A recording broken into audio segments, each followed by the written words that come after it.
T-minus 45 minutes and counting. Reminder on hold and launch escape protocol. For non-urgent conditions, brief the CE or LD, and they will approve aborting the launch auto sequence and proceed to launch abort. For urgent issues affecting the safety of the operation, operators shall call hold on the countdown net. Launch control will immediately abort the launch auto sequence and proceed to the launch abort auto sequence. Operators shall also advise launch director whether structural break or fire is imminent or occurring per Dragon manual escape flight rules. A reminder on fire alarm instructions. In the event of a fire alarm, key operators previously briefed will remain at their post while the alarm is evaluated. In the event that personal safety is threatened, evacuate to the south-facing emergency exit, which leads directly outside. At this time, weather is go for launch. You can see on the screen, we're inside T-minus 40, we're T-minus 44 minutes, 5 seconds. Crew access arm retracting away. SpaceX launch director is given the final brief to the crew. And we will be beginning propellant loading at T-minus 35 minutes. So right now on Falcon 9, ready to get into propellant loading. Dragon, crew, getting configured, set up. The arm is pulling away.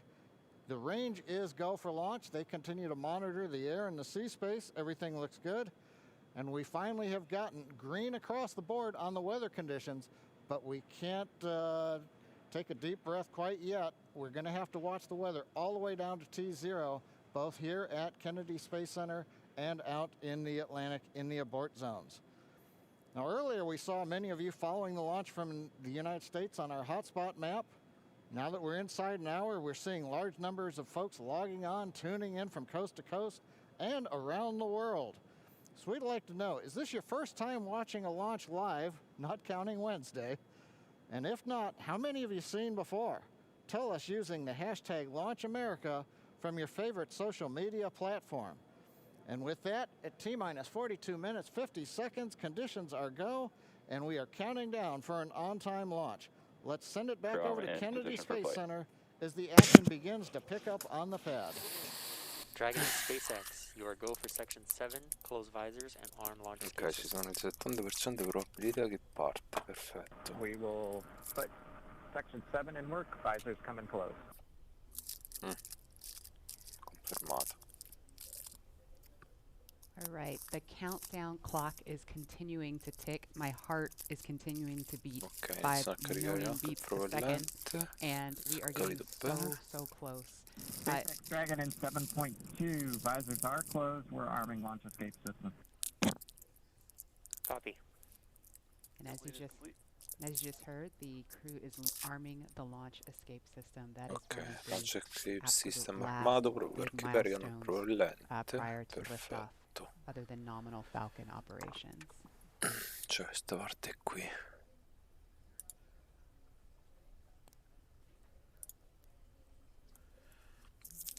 So just a minute ago, we saw the crew access arm retract, and obviously we just heard on the comms, Bob and Doug getting ready to arm the launch escape system, and so that is something that protects them all the way to orbit. So when fueling starts at about T-minus 35 minutes, so just over 6 minutes from now, they will have the capability to abort, to separate from Falcon 9 either on the pad or even after liftoff.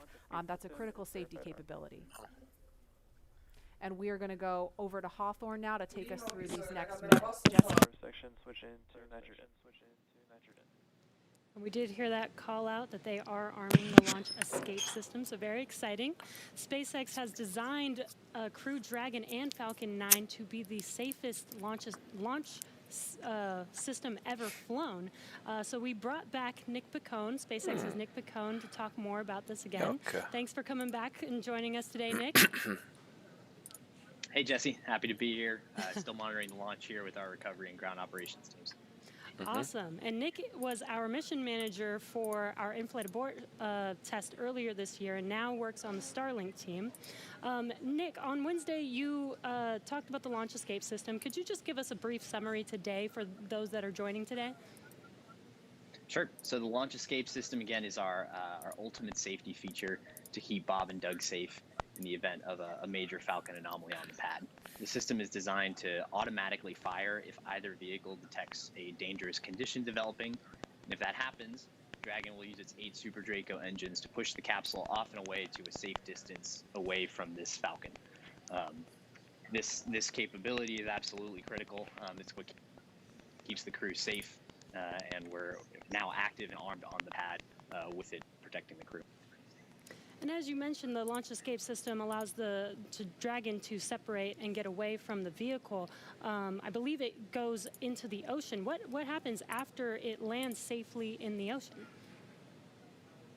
Correct. So for most of our failure modes, the successful end state is Dragon deploying parachutes, splashing down safely in the ocean. But since a launch escape can happen while the vehicle's on the pad or anywhere in flight up through orbit, it could be splashing down right off the coast of Cape Canaveral. It could be splashing down thousands of miles away in the North Atlantic. If that happens, to make sure we can get to Bob and Doug as quickly as possible, the Space Force's 45th Space Wing, Task Force 45, has pararescue teams staged and ready all around the world, ready to drop in and rescue Bob and Doug as soon as possible. And you mentioned that the launch escape system will keep them safe all the way up to orbit. What other options are there after Dragon is in orbit? Sure. So if for any reason we're unable to dock to the International Space Station, we have several pre-planned return trajectories, which will bring the capsule down to a splashdown point close to shore, where NASA and SpaceX recovery forces will be waiting to recover them. It'll look like an otherwise totally normal recovery operation, except for the early end of the mission. This operation is something we're doing with one of 2 identical crew recovery ships. We do that because the landing sites, we want to maintain as much flexibility as possible. There could be changing weather conditions that bring down one site and leave the other one up. So we have those 2 identical ships, one in the Atlantic, one in the Gulf of Mexico. And our space operations team can redirect the spacecraft to go to whichever site is the safest option for the crew at that time. And with the vehicle, in almost any scenario, it sounds like the vehicle will land into the ocean. And it may look like a gentle landing into the ocean, but it's a pretty dynamic event happening. And you mentioned there are teams that are ready to go and rescue the vehicle and the astronauts on board. How do you prepare for something like that, especially with so many different scenarios that could happen? Sure. So we're lucky to have had about a decade of recovery experience with Cargo Dragon 1 in our previous trips to the International Space Station. That, along with our booster recovery missions, we've got a great team of recovery operators here who have a lot of offshore experience with our spacecraft.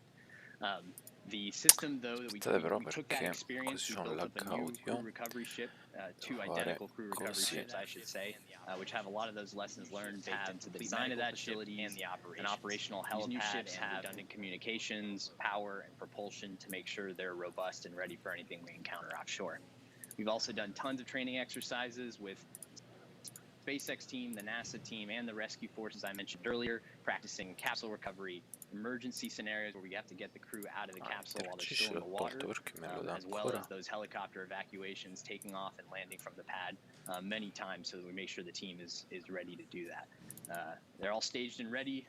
They feel ready to support, and will be ready to call on us if anything goes. Nope. Awesome. It sounds like Bob and Doug are in some really good hands and will be safe no matter what occurs on the vehicle. So thank you, Nick, for joining us again, for walking us through all of those details. I hope you're just as excited as we are for our launch coming up here very, very shortly now. So we're going to send it over to KSC to Lauren. Thank you, Jesse. So as you just heard, fueling is about to begin at T-minus 35 minutes. We're about 50 seconds away from that. And so we're getting really, really close to the first launch of astronauts into orbit from American soil since 2011. The launch escape system is armed, which, as you know, happens before fueling. And Dragon propellant load, that's the propellants that are inside of the Dragon capsule, not the rocket. Prop load for Dragon took place weeks ago and just a few miles down the road in what we call Dragonland. And those propellants, they are MMH, or monomethyl hydrazine hydrazine, which is the fuel that we use. It's hypergolic fuel. And NTO, or nitrogen tetraoxide, that's the oxidizer. Those two come together and they ignite in space to propel the vehicle. You don't need that T-TEB or a third thing to ignite, because hypergolic propellants don't require it. You just need the fuel and the oxidizer. As you just heard, propellant load has started on Falcon 9, and that's awesome. All right, so that bipropellant system feeds all of the engines on Dragon. So Dragon has 12 service section engines in each. So there's 3 in each quad. 3, 3, 3, and 3. Those are used for on-orbit maneuvering for Dragon. There's also 4 additional Dracos that are underneath the nose cone for large delta V maneuvers that the vehicle will perform. But the engines that Nick Pacone was talking about earlier are Super Draco engines. We have 2 in each quad of the vehicle, so 8 total, and those are bigger engines with a high flow propellant system, and those are what lift Dragon off of Falcon 9 in the unlikely event of emergency that requires us to get off of Dragon, off of Falcon. Now, you probably remember, let's see, Mercury, Apollo, Soyuz, they have that big pointy tower on top. That's the launch escape system for those vehicles. It's actually just another rocket on top of the spaceship that lifts the vehicle off. In the case of Dragon, our escape system is integrated into the vehicle completely. And so that's just better from one less thing you have to jettison every single flight. But it also allows us to have escape capability from the pad before T0 all the way through to orbit. And so even at the very last minute, if we needed to get off of stage 2 while we're in space, we could actually escape to orbit. So yeah, that's the escape system for little baby Dragon here. Thanks, Lauren, and thanks for walking us through that, because I think it's really important that people understand that critical safety capability, and that's the whole point when we hear that launch escape system is armed.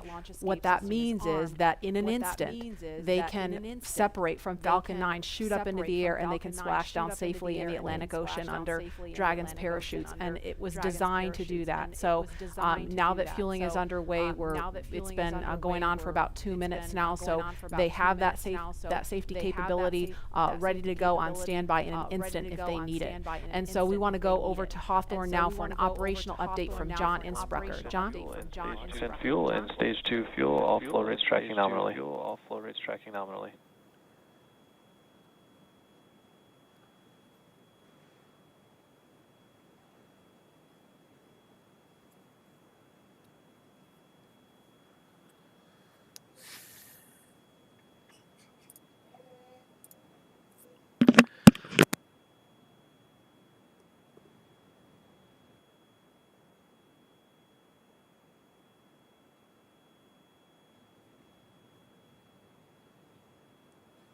We're at T-minus 32 minutes, counting down. These final minutes, everything's still looking good for Falcon 9 and Dragon for an on-time launch.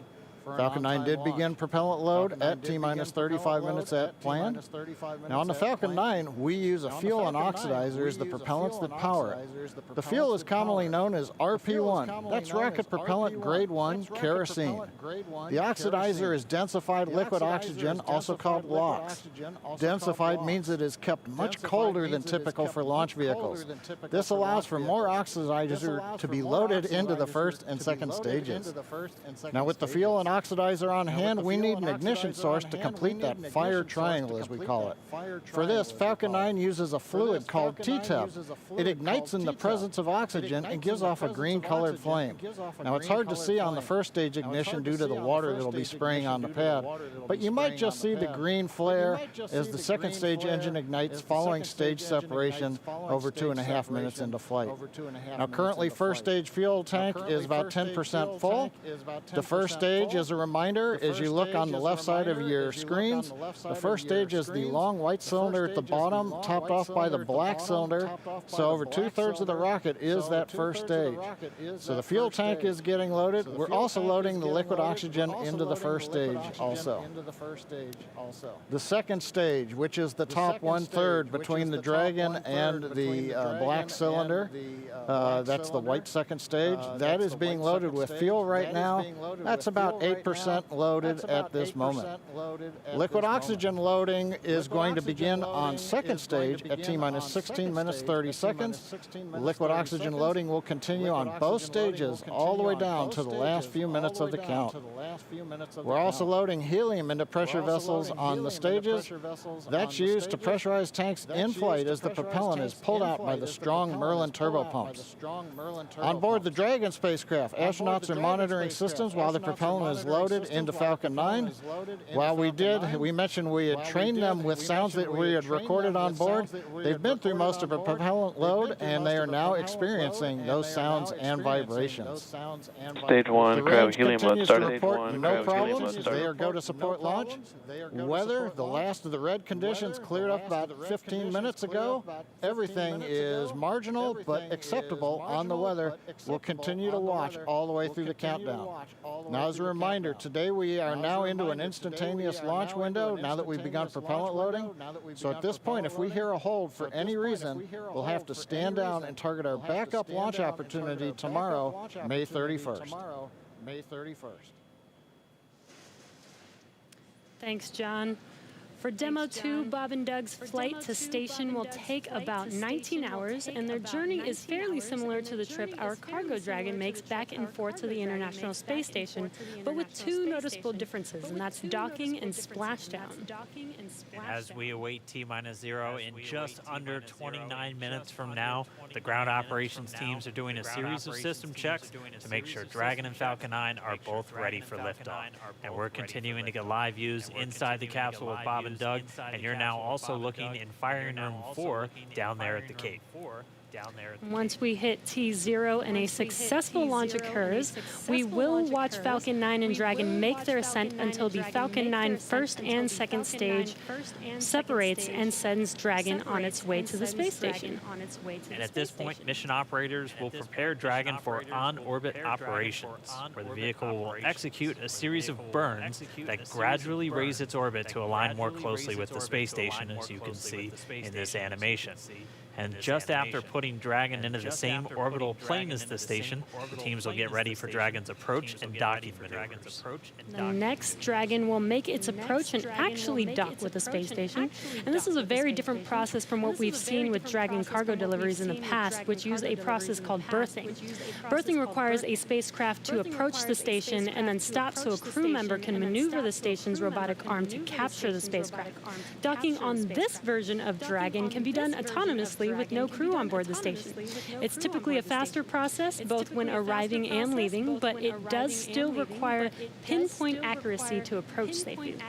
Once captured, a spacecraft then gets attached to a common berthing mechanism, the same type of port that we use to connect each of the modules on the station together.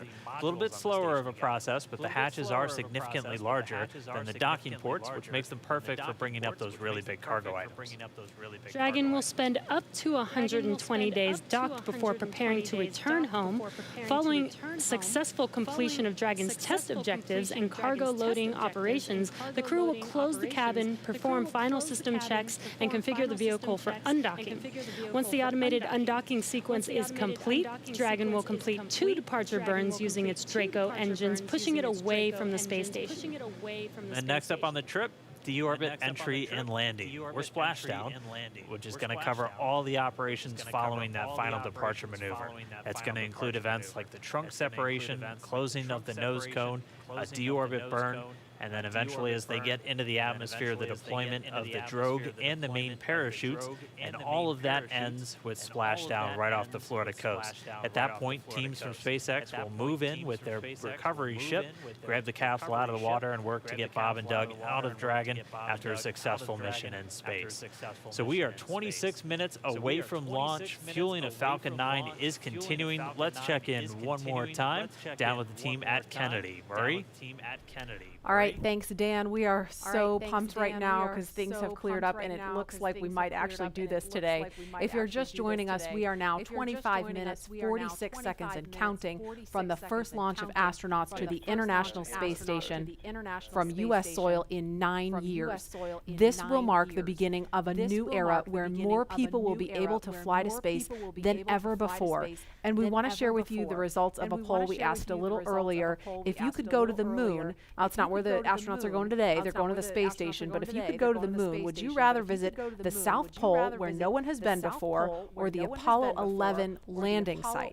And it was a pretty even split. We had 46% of you say you would go to the moon's South Pole, and 54% of you would go to the Apollo 11 landing site. I kind of side with the Apollo 11 landing site because I'm a history buff and I want to see where Neil Armstrong and Buzz Aldrin set foot. So I don't know. What do you guys think? Lauren, which place would you go? I'm with you on that one. I would love to go see that flag there and those footsteps, those footprints there. Still be there, right? There's no wind there. Should still be there. Leland, how about you? I think I'm with both of you because it's just like, you know, the meatball, you know, the classic, going to the classic spot, and that's where all of it started. That's where all that inspiration came, even though I was the antenna engineer not seeing it. But besides that, that's history. Besides that, that's history. Maybe it wouldn't have to be one or the other. That's true. Exactly. Yeah. I mean, yeah. Exactly. We're going to learn more from going where we've never been before, and so we need to go to the South Pole too. And we are thrilled to see all of you following along online. Thank you for answering our poll, and we're going to go over to Tahira, who's been monitoring all the action with less than 25 minutes to go. Tahira, I'm sure things are heating up online. Hey Marie, I mean, you're completely right. Now that we have that go for launch, people are on the edge of their seat right now waiting on this historic moment to take flight. As you can see, photos are still coming in of just everyone around the country showing their excitement for this launch. And it's really been a touching thing to see how everyone's kept this excitement going from Wednesday's first attempt. So we just took a look at numbers, and we are now over 3 million people tuning in for this historic launch. And so for me personally, I just want to wish Bob and Doug the best of luck. This will be my own first time watching humans lift off to space from the United States, and it's just going to be a super emotional moment. For that, Marie, back to you at Kennedy for these last minutes before launch. All right, thanks, Tahira. And Leland, we got 23 minutes and some change to go. What do you think Bob and Doug are feeling right now? I think, you know, they're very calm, cool, and collected as test pilots, but I think they're thinking about what are the steps that I have to take if a malfunction or something happens. So the nominal stuff is all kind of automated, but if something happens where they have to intervene with those touch screens, that's what they're thinking. And we're just inside 23 minutes now, so on Wednesday we were 5 minutes further in the countdown when we heard that call to scrub, and the weather was still very touch and go at this point on Wednesday. But today, at least for right now, I don't want to jinx it. I'm afraid to even say it out loud, but it looks better today. Yeah, and it feels like I'm feeling it a lot more than I did on Wednesday. And you know, speaking of Bob and Doug and them being really calm and cool and collected, having had the opportunity to be in meetings with them and to watch them train, I have to say, and to all of my friends who work with them every single day, the feedback is always just what great people they are, and just how not just bright and sharp they are, but just good people. And around the office, we often refer to them as the dads. The dads? They're the dads. They're dads. They are dads, and we've met their families. And when you see people on that very personal level, it starts to mean so much. They are a part of our team. You know, they're not a customer. They're our team. They're not a payload. They're our team. They're our family. And so we're just so excited to see the dads up there today. Go dads! Yeah. Go dads! Yeah. All right, we're going to go send it over to Gary for an update from Houston. Gary? Hey Marie, the space station team here is focused. All eyes are on the system checks that are happening across the board, and we're listening in as we close in on launch, and I can tell you that things are looking very good. Chris Cassidy will be watching from the International Space Station, right now flying over the Pacific Ocean and heading to cross right over the launch pad. We might even get some good views from the station. Hope to be capturing those. We'll have the launch view on the big screen up front, and everyone's excited to see our 2 crew members on their way to the International Space Station. But before we get to it, I just want to pass on good luck from the entire flight operations community here in Houston. It's always exciting to be doing something wholly new and history-making with station operations, and we can't wait to see our team members Bob and Doug in low Earth orbit and heading to the International Space Station. That's it from us here in Mission Control Houston. I'll send it back over to the team in Hawthorne for the latest happening there. John. T-minus 20 minutes, 30 seconds. We're Strong back continuing tail to started. count down. Strong back Everything tail is started. still looking good for launch of Falcon 9 and Dragon. 22 minutes, 45 seconds after the hour. Stage Right 2 now on the RP1 right-hand load is side, complete. you can see a large white cloud coming off of the strongback. That is normal. As we get ready to load the second stage with liquid oxygen, we have to chill in the plumbing lines going up that strongback. And so as we relieve pressure, the moist, humid Florida air condenses around it, and that gives you the cloud. So that tells us that things are actually on schedule. We did begin propellant load at T-minus 35 minutes. Fuel loading on the second stage, I believe we just heard the call out that it is complete. First stage fuel load is continuing, and right now that's a little more than, that's about 60% of the way full. So things are looking good. Second stage is getting ready to begin the liquid oxygen loading. After they finish chilling in the lines that you see on the monitor, they'll begin the load at T-minus 16 minutes and 30 seconds. The range right now is go, ready to support. Weather continues to be go. As we inch our way closer, we're keeping our fingers crossed. We're waiting to hear if anybody calls out an issue, but for the moment, as you can see on the screen, it looks good. Now on the Dragon side, the Dragon mission director and the team there are reporting no issues. They've done their communications checkouts. The crew access arm, as you can see, is retracted away from the spacecraft. The crew is strapped in and they are ready to go. Now final instructions will be going to the crew at T-minus 10 minutes. The crew displays will be configured for launch, and that setup will give astronauts Bob Benkin and Doug Hurley insight into how the launch is proceeding and provides constant updates on vehicle health. We've already heard the crew give their go, close their visors, and get ready for launch. For Dragon, it'll enter terminal count at T-minus 5 minutes. When it transitions to internal power, we'll hear continued call-outs on the countdown net as we get close to zero and to liftoff. But right now, at T-minus 18 minutes, 15 seconds, everything continues to be go for an on-time launch.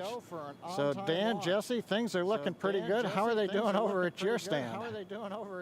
Things are great from about 15 feet away from you, John, and honestly, things are looking pretty great down at the pad there. We're seeing a lot more blue in the sky. Green is the color we want when we're talking about weather, and that's where we're sitting right now.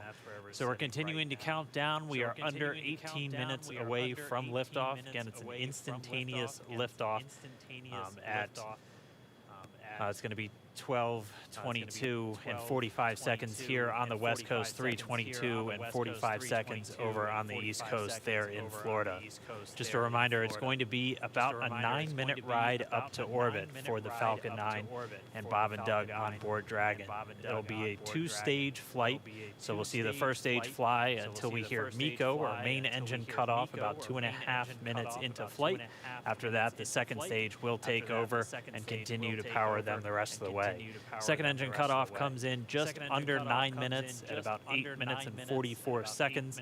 Following that second stage completing its job, it'll continue to coast for about 3 minutes. It'll do a slight attitude adjustment and null out any rate, so make sure it's not in any kind of a spin before they do separation. So that's when the Dragon spacecraft will physically separate from the Falcon 9 vehicle, and Bob and Doug will be flying free.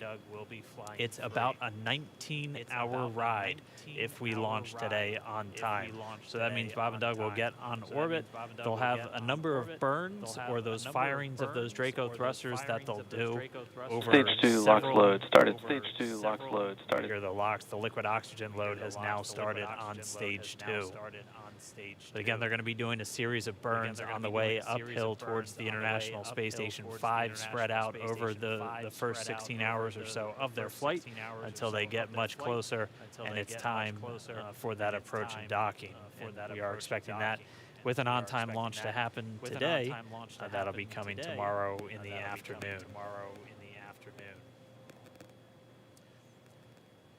All right, now that we're under 16 minutes away, we have a special guest joining us. I'm going to toss it over to Jesse.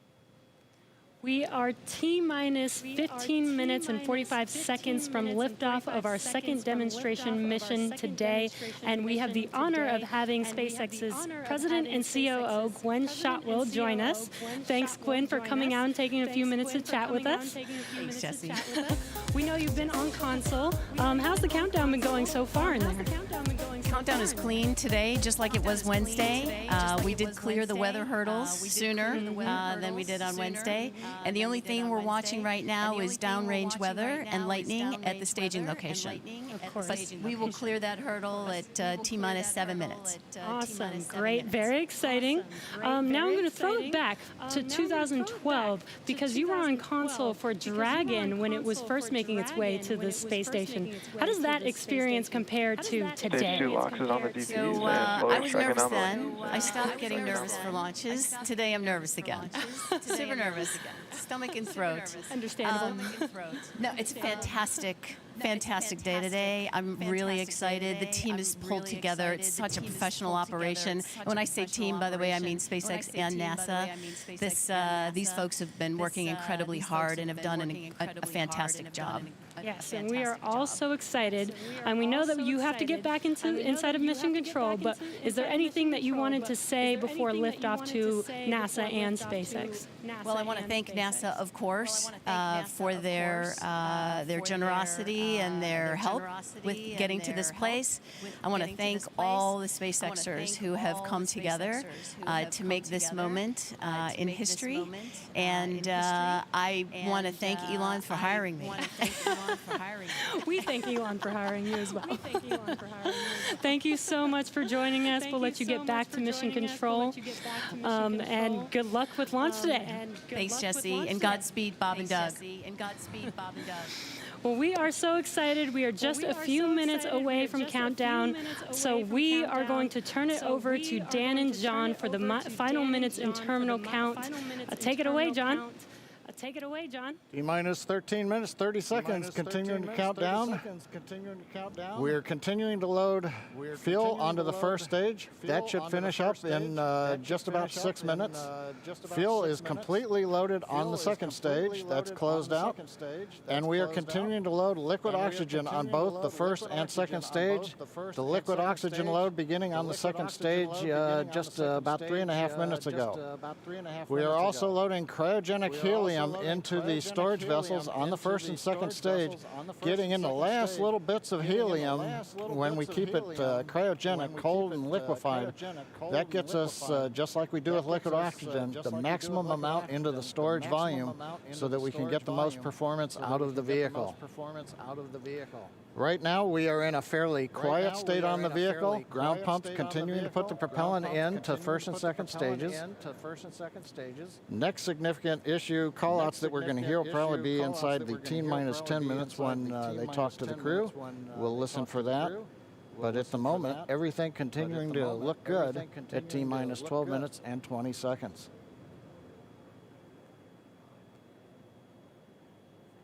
We're getting real close now, John. It's only a little over 12 minutes away. Just a reminder for everybody, it's about a 9-minute ride uphill. We'll have some dueling boxes going on as that first stage is going to be coming home while the second stage is carrying Bob and Doug into orbit. But obviously, we'll be keeping an eye on our astronauts the whole way uphill. Some of the calls that you'll be hearing, as there will be what we call performance calls over the Dragon to ground the entire way uphill. And you'll just hear some of the SpaceX engineers calling out trajectories and booster performance. So we're always looking for that word nominal. I know that's one of John's favorite words. That's one of mine too. We want to hear nominal as much as possible up on the way uphill. You might also hear some number and letter combinations, and those correspond to the different abort zones that Bob and Doug are in during their flight uphill.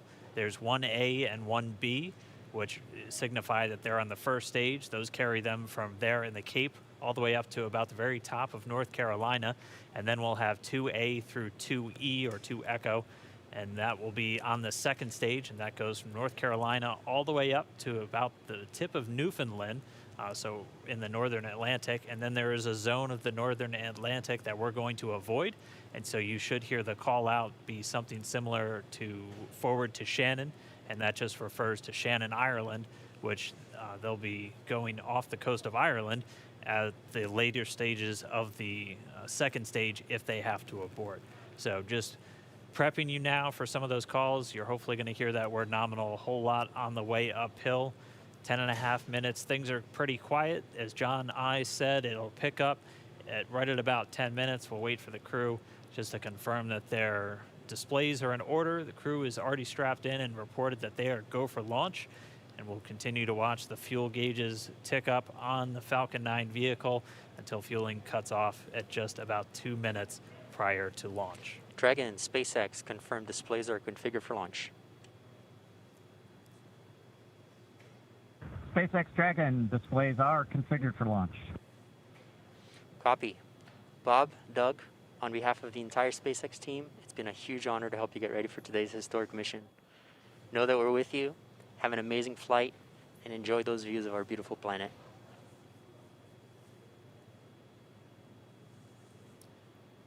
Thanks, Jay. It is absolutely our honor to be part of this huge effort to get the United States back in the launch business. We'll talk to you for more of it. Thank you. Copy all. Thanks for those words. Gonna go. The SpaceX core, so again, that voice that's going to be talking to Bob and Doug throughout their mission from right here in Hawthorne, just offering a few quick words. The crew did confirm their crew displays are configured for launch. We are coming up on 9 minutes and counting. We've gotten through T-minus 10 minute with the crew discussions. Activity is now going to switch over to Falcon 9. Our next major event comes at T-minus 7 minutes. We begin what we call engine chill. Pre-valves will open. Those currently separate propellants on the first stage from getting down to the Merlin engines. We'll open the pre-valves. That allowed fuel liquid oxygen to flow to the top of the pumps. And more importantly, when we open the valves, that allow us to begin chilling the 9 Merlin 1D turbo pumps on the first stage engine. It'll take a few minutes to get them cold enough to where they would then be ready to pass the large amounts of liquid oxygen through the pumps and into the main thrust chambers when we get to engine ignition at T-minus 2 seconds. We don't want to try to run highly chilled liquid oxygen through a warm pump. You would flash that into gas, and running gas through a high-speed pump is not a good thing. So right now, we are waiting for T-minus 7 minutes. That'll start the engine chill. Shortly after that, we will also get the fuel shutdown.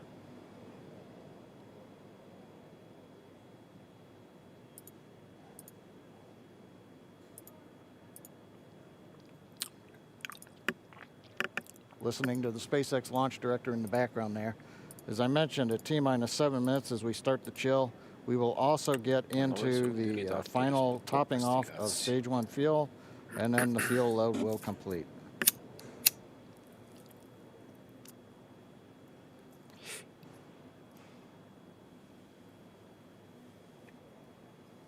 Dai, go, sì. Gonna go.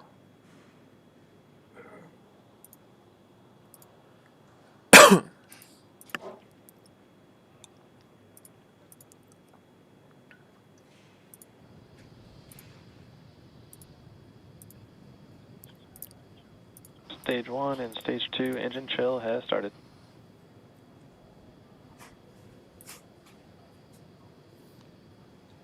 We've heard the call out. Stage 1 engine chill has started. That's gone up to the crew so that they've got situational awareness. As I mentioned, the pre-valves are open. And now we are topping off first stage fuel, getting ready to finish the fuel load. Liquid oxygen load on first and second Engine stage hydraulics at pressure. will continue until the last 3 to 2 minutes of the countdown. We should hear that call out RP1 load complete coming up at about 6 minutes. Again, RP1 is just that densified kerosene or that rocket fuel that Falcon 9 is going to be used to power Bob and Doug to orbit today. Il rocket è tutto pieno. Falcon 9 è pieno di carburante, primo e secondo stadio, ok. And Stage 1 fuel is closed out. 30 secondi inizia ad attivare il gel liquido dell'acqua. Right on time. That call out indicates that the fuel loading on the first stage is complete. Draining back the lines now. So first stage and second stage fuel are complete. Liquid oxygen loading is continuing on both stages.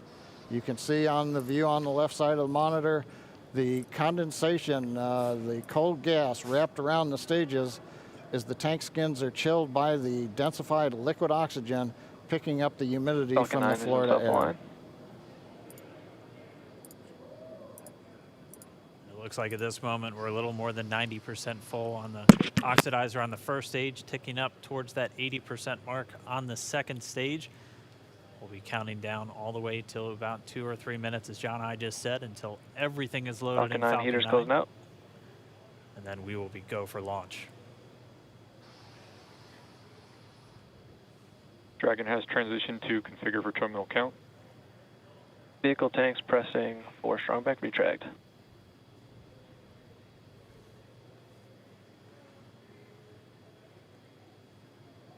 We're pressurizing the Falcon 9 tanks. We're going to open the clamp arm around the second stage and begin to retract the strongback. We'll move back about 2 degrees. That'll get us to the liftoff position. At liftoff, the strongback will then recline about 45 degrees away. Started. Stage 2, RB1 bleed. Launch director called out the strongback retract has started. On the left, you'll see it go back just a couple of degrees. Stage 1, RB1 bleed.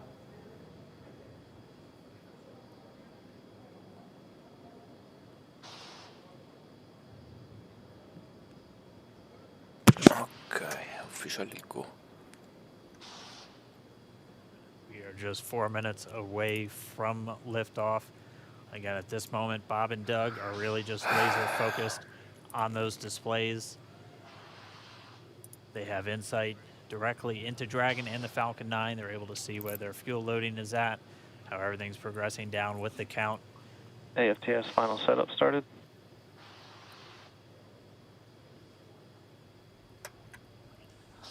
Three and a half minutes from launch. And the strongback is now reclining away from the Falcon 9.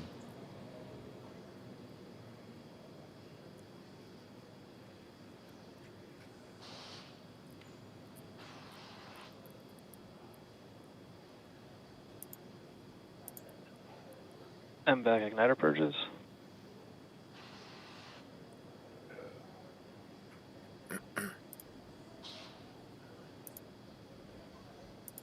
Go bleed.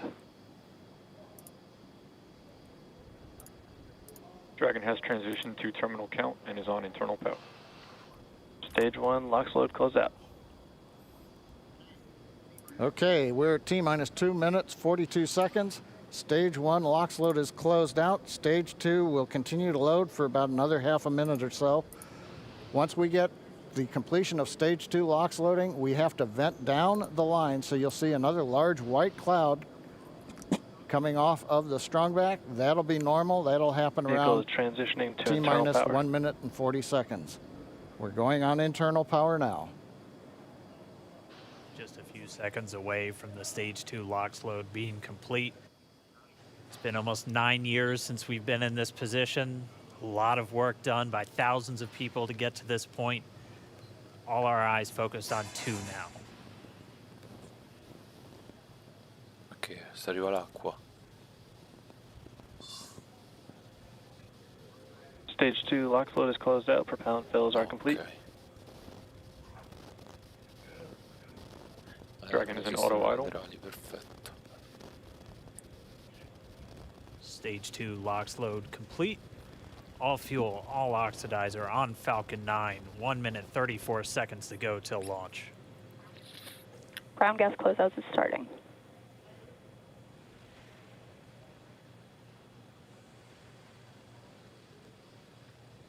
Secondi circa.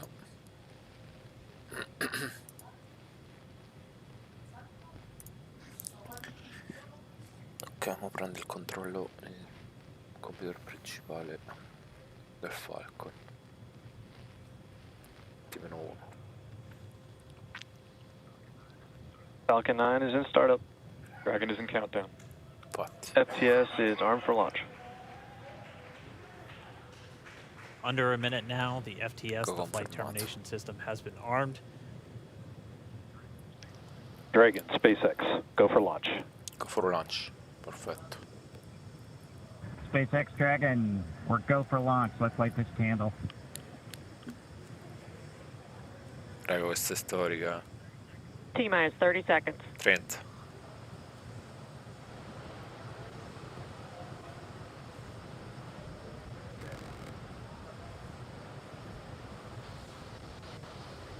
Stage 1, tanks pressing for flight. T-minus 15 seconds. Acqua attivata sotto, mo attivano quella alta. 10, 9, 8, 7, 6, 5, 4, 3, 2, 1, 0. Ignition. Liftoff of the Falcon 9 and Crew Dragon. Go NASA, go SpaceX. Godspeed, Bob and Doug. America has launched. And so rises a new era of American spaceflight, and with it the ambitions of a new generation continuing the dream. 20 seconds into flight, stage 1 propulsion is nominal.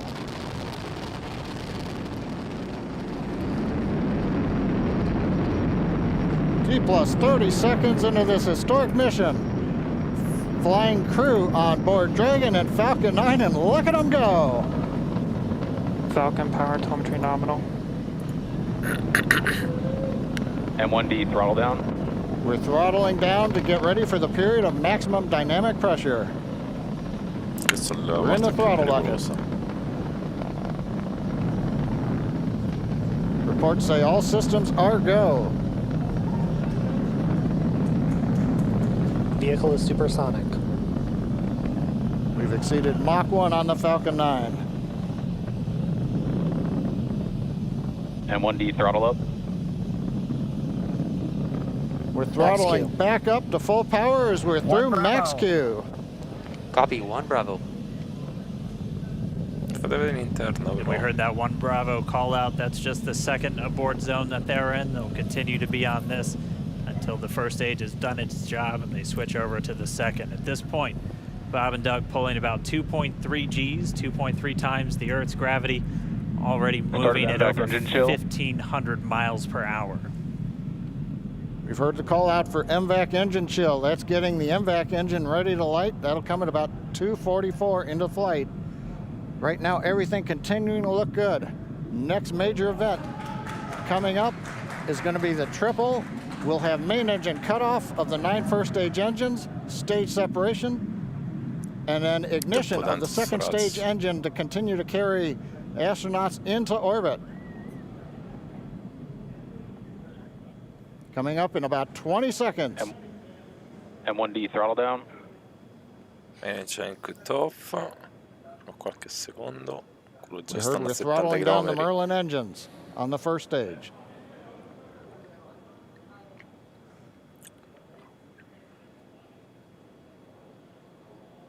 And we have Miko. Engine cut-off. Miko. Okay. 2 Alpha. Falcon stage separation confirmed. Copy, 2 Alpha. Ok, accensione. MVAC ignition. Voglio il razzo principale Ciro e riatterrerà.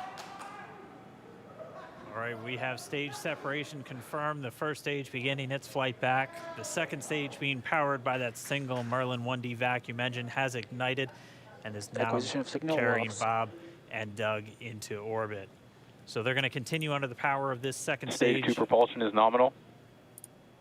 which will cut off at SECO, or second engine cut off at about 8 minutes and 44 seconds into today's flight. So a little over 5 minutes to go still on this second stage. You heard the call out 2 Alpha, so they're now in the longest abort zone that carries them all the way from about North Carolina up the eastern seaboard almost to Canada. Things looking good though, getting good call outs, nominal propulsion on that second stage. Bob and Doug continuing to make their way into orbit.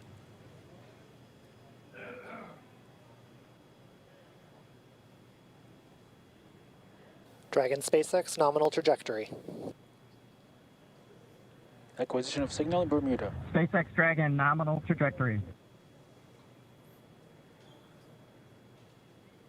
All right, here in nominal trajectory, so Dragon pointed in the right direction, continuing to make their flight uphill. heard acquisition of signal Bermuda. That's one of the other ground stations that they're using to get telemetry and data back from this spacecraft. Stage 2 propulsion is still nominal.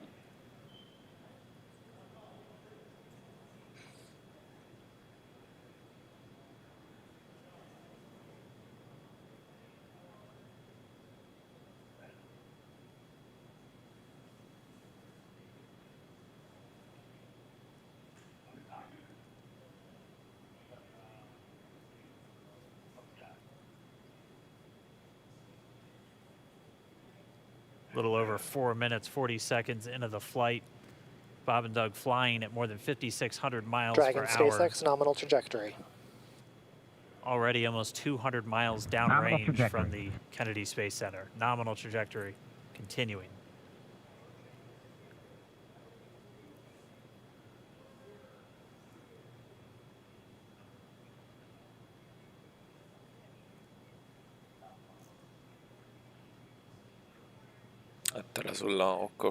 While they continue up, it looks like we are getting a view of the first stage as well. Yep, on your right screen, you can see that first stage with the grid fins deployed. It's making its way back to attempt to land on our drone ship, Of Course, I Still Love You Today. And we're just about a couple minutes away from the entry burn, and that's where 3 of the 9 Merlin engines do ignite to help slow the vehicle down as it re-enters back into the Earth's atmosphere. And then after the entry burn will be the landing burn, which is just a single engine Dragon burn. SpaceX nominal trajectory. And you heard Nominal Starting trajectory. chill for entry burn. there's that call out. They are still on a nominal trajectory on Dragon, still on second stage, and that's that MVAC engine on second stage on your left screen.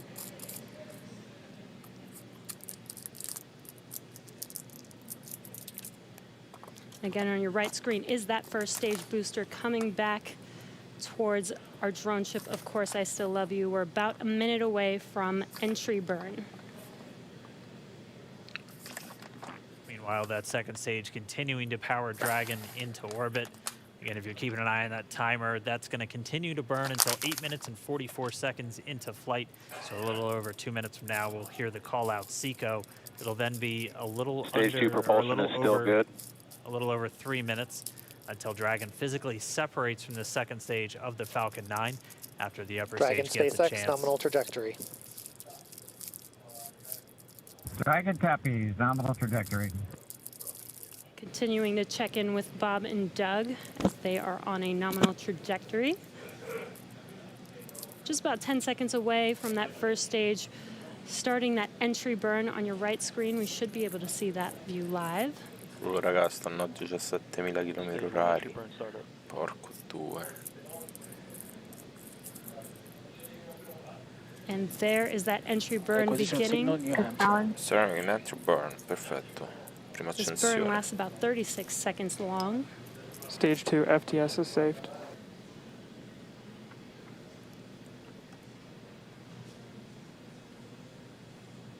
Ok, ma vedete scende un pochino di altitudine, normale. Well, that entry burn continues. We're just about a minute away from SECO. We'll have a number of events all happen in rapid succession.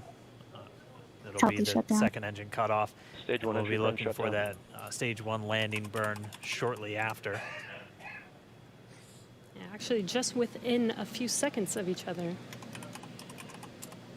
It's such a cool view on your left screen, seeing Bob and Doug on Raggiunto praticamente Dragon. l'appoggio della Right now, you can see the displays traiettoria. that they are seeing right now themselves. Terminal guidance.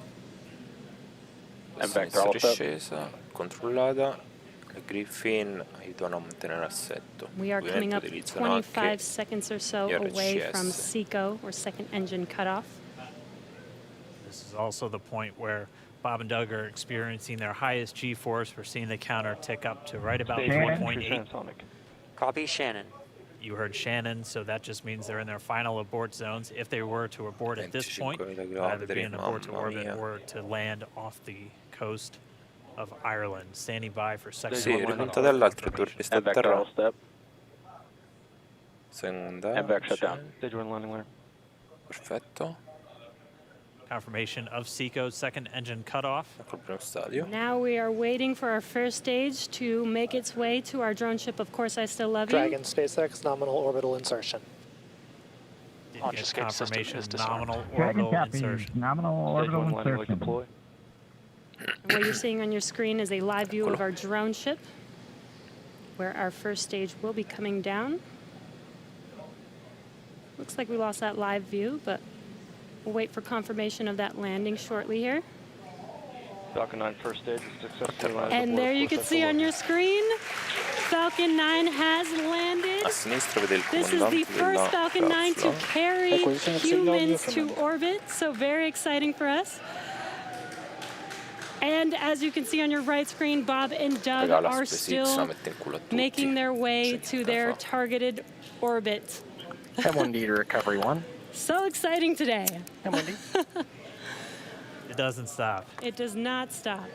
All right, we did hear again that call out, good orbital insertion, so that means Falcon 9 and Dragon right now exactly where they're supposed to be. M1D to FRC on recovery 1. And it's right at about 12 minutes when Dragon will separate. Looks like we saw a 0G indicator floating around there. I know Bob and Doug owe us a little bit about what exactly that is that they brought up with them.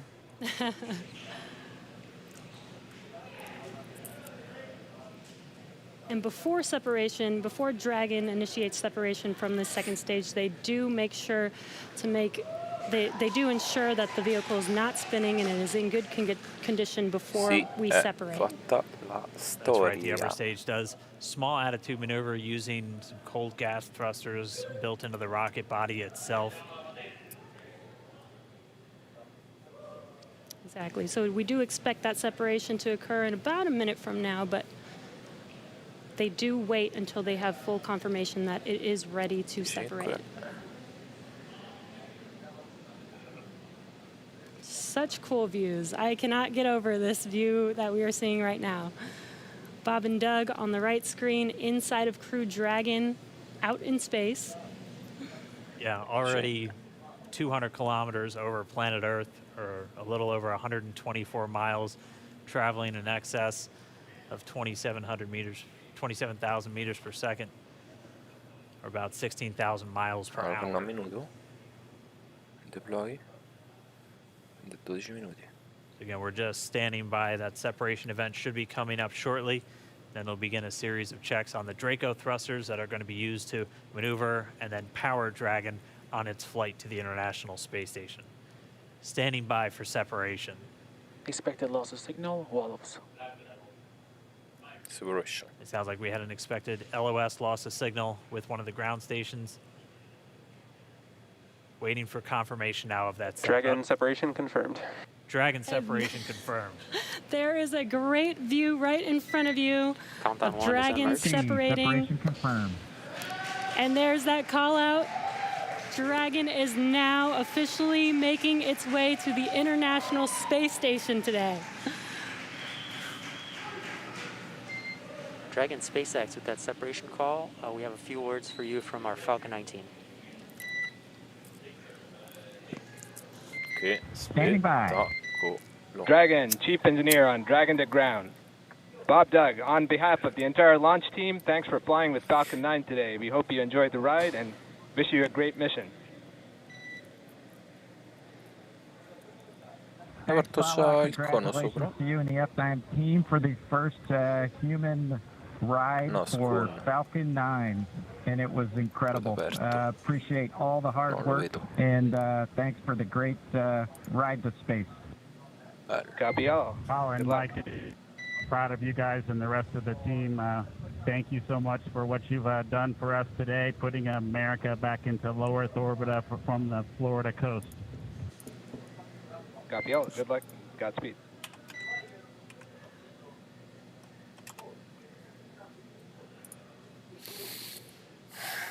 All right, so Bob and Doug are in And Dragon space. SpaceX, we confirm nominal ECLS activation and service section Draco checkouts. Nose cone deploys in progress. Copy all. We're monitoring. The Corps here in Hawthorne giving the crew a heads up that we have confirmation the nose cone is deploying. So again, that nose cone is going to open up a little bit more than 90 degrees, goes up to about, I think, 105 degrees, and that's going to expose the actual docking ring and the hatch that they're going to be going through once they attach to the International Space Station, and also 4 of those Draco thrusters, we call them the forward bulkhead thrusters, that are going to be used for these major phase burns or firings of those thrusters to actually raise their orbit gradually over the coming hours. Also heard good activation of the ECLSS, that's the Environmental Control and Life Support System. That's everything controlling their atmosphere, just keeping Dragon a nice, safe, habitable environment where they're going to be living for the next 19 hours until they arrive at the space station. Right, exactly. And Falcon 9's job may be done for today, but the mission is not over. Crew Dragon's job is not done. As you can see, Bob and Doug are still inside Crew Dragon, making their way. It will be a 19-hour trip to the International Space Station before they dock tomorrow morning. And such cool views. I love that we can get these live views here and see and watch what they're doing now that they are in orbit. Yeah, it's incredible to just be looking over their shoulder, to be along for the ride. And we're going to be with them, and we're going to be with all of you the entire way for their journey to the space station. We're going to be covering live throughout. Bob and Doug will obviously have a sleep period where they'll get about 8 hours of sleep a little bit later today before they wake up for all of their final approach. One of the major things we are looking forward to in the next couple of hours is going to be their first turn at the controls. So they're actually going to be using those touchscreen displays to take control and manually pilot Dragon. We'll walk you through what that's going to look like, and assuming we have some good ground station coverage, we'll be able to get views from right inside Dragon, looking over their shoulder as they manipulate the controls at the display. But I mean, we had a smooth ride uphill, both stages of the Falcon 9 doing their job, placing Bob and Doug into orbit. I mean, this is a day, this is a historical day. This is us kicking off that new era of space flight that we've all been talking about and longing for since the Space Shuttle program came to an end in 2011. Yes. And the weather cooperated. Yes, second time's a charm. Right. All right, so day for the history books. As you can see, we have lost some live signal there, but the mission still continues, and we're going to send it over to KSC to continue broadcasting live with you guys. Loss of signal in Newfoundland. Yeah, Jesse and Dan, we are just in awe